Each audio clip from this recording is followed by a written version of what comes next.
Alors, sur ce point, justement, Claire, toi aussi, tu es confronté à... ton domaine, c'est la recherche, au départ, la recherche. Donc, on connaît des chercheurs, des gens investis en profondeur, pas toujours visibles. C'est aussi, tu disais, le bien voilà, ne se montre pas, enfin, ne fait pas de bruit, fait du bien et ne fait pas de bruit. La recherche, c'est parfois pas toujours visible, c'est même aussi remis en question. Voilà, l'État remet régulièrement en question la pertinence d'une recherche, qu'elle soit sociale ou beaucoup plus technique, dans l'innovation. Alors, comment est-ce que tu as cheminé la Fondation Neurodis, ton parcours avant et aujourd'hui la Fondation Eugène de Vic, dans ces outils de fonds et fondations au service de la recherche? Alors, effectivement, ma cause au départ, effectivement, comme tu l'as dit, c'est la recherche. La recherche qui produit la science. Et c'est vraiment, je dirais, je le définis vraiment comme une cause. Voilà, et ça peut paraître évidemment à côté des causes humanitaires, sociales, etc. Mais moi, ma conviction, la première, c'est celle-là, c'est que la recherche, c'est d'abord une cause. La recherche produit la science. La science va permettre de sauver des vies.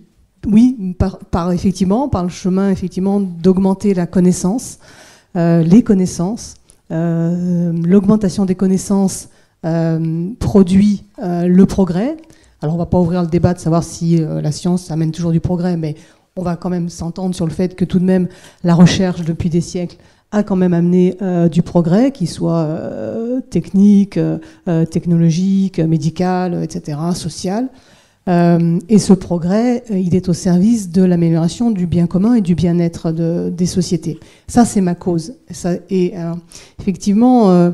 c'est une cause que j'ai tout le temps servie parce qu'en fait, dès la fin de mes études, je suis rentrée dans la recherche, mais avec un parcours effectivement donc au service de l'intérêt général.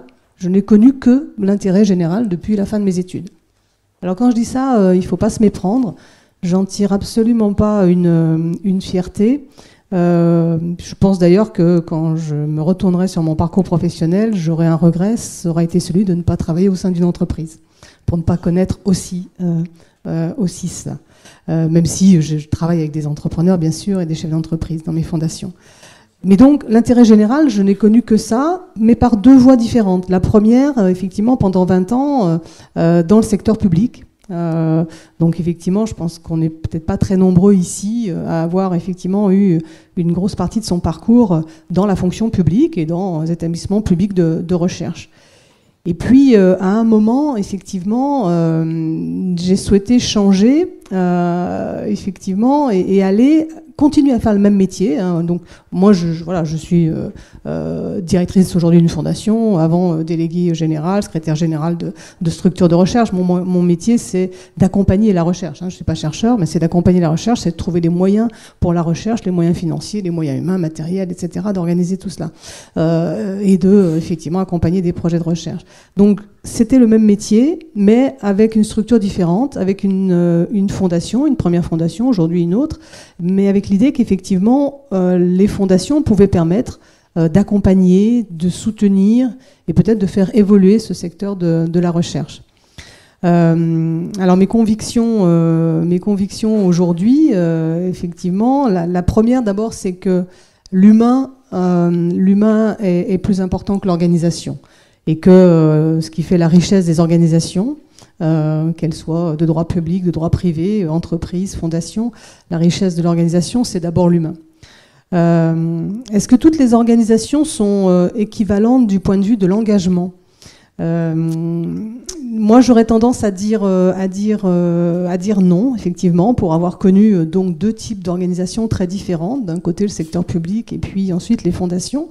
Je pense qu'effectivement, et je fais référence là à la définition que tu as donnée dans l'édito, effectivement, que j'ai trouvé très intéressant, engageons-nous, sur le fait qu'effectivement l'engagement reflète aussi une certaine volonté d'évolution, voire de changement.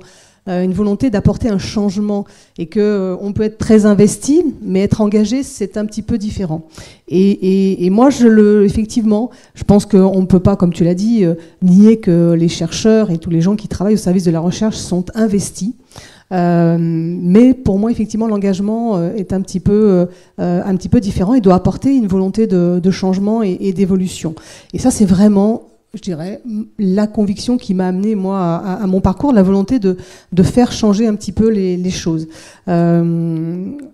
Alors, tu nous demandais également quelques doutes, peut-être, aussi, dans nos convictions.